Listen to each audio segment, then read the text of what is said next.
new camera sales, rentals. You can bring your cell phone in, put it up to our kiosk, and upload the images into our kiosk and sit there and just order prints just like you would from a digital camera.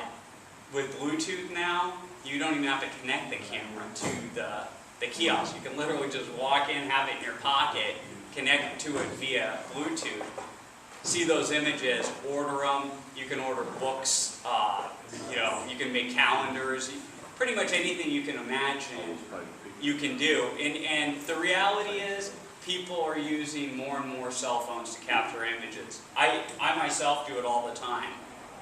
It's convenient. That cell phone's in your pocket. You can take a picture with it. I've got more pictures of my pocket. Yeah. Well, then that'll happen too. That'll happen too. But what's worse than that is the phone calls that you make in your pocket. Yeah, the butt dialing. Yeah, the butt dial is a bad thing. Yes, sir. Question. For Photoshop, do you folks have a service that you offer that determines if a photo has been photoshopped or not? We don't actually offer a service for that. I've actually worked, I guess I got to give them some background on myself. I was on the board for DEMA, which is the Digital Imaging and Marketing Association. Basically, it's a group of all the major manufacturers got together because they knew with digital technology there were going to be some issues with technology.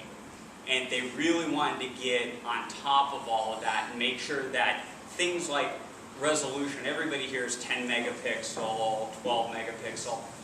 Early on, companies, it's math. You can kind of fudge those numbers to make those megapixels sound better than they really are. And early on, manufacturers were doing that. They were fudging those numbers to make the camera sound more impressive.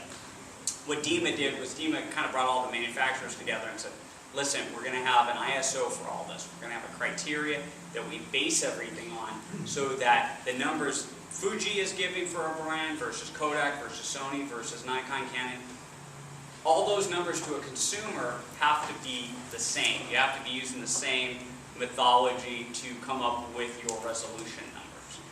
And so there were issues also with manipulation of imaging because that's been a hot topic. I actually sat on a board for the American Orthodontics as a technical advisor.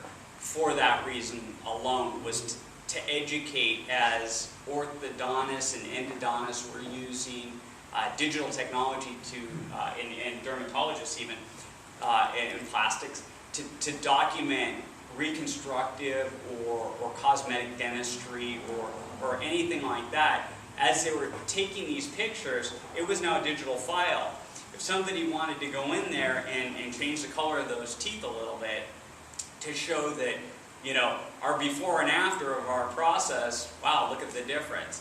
And we had a lot of problems with that early on, especially in the cosmetic dentistry area.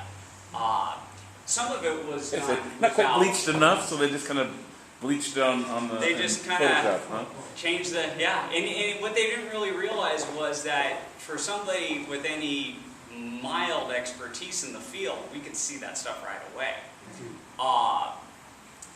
Getting, not to sideline your question, but you had asked, can we tell?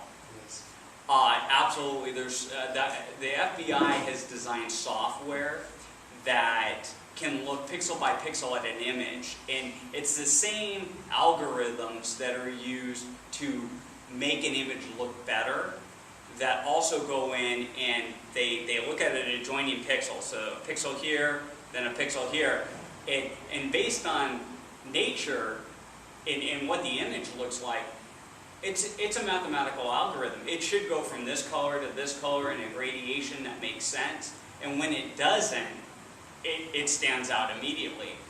So the FBI has software where you can literally put it in, and it'll immediately just start masking out areas that have been photo retouched. And I spent a lot of time as an expert witness for the not for the FBI, but for the CSI. The DEA. For the DEA, There were one case that I worked on where they claimed that they had taken, people do some stupid stuff. These guys had photographed their plants that they were growing, and they kept photos of these plants that they had grown. And then when they tried to say that they had manipulated the photos, that they weren't really the plants that they were supposed to be, and so they brought me in to say, hey, were these images manipulated? Well, that's a pretty easy thing to look into, because you can keep zooming into an image and see, are those anomalies there? Every time you just try and change something, an anomaly will take place. So, yes, Joe? Well, let's just change the subject a little bit. What was the transition like in the camera business now, when you used to sell so much film?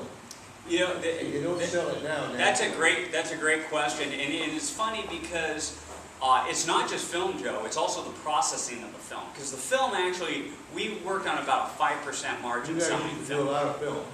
What's that? You went through a lot of film. Yeah, you went through a lot of film, but you were making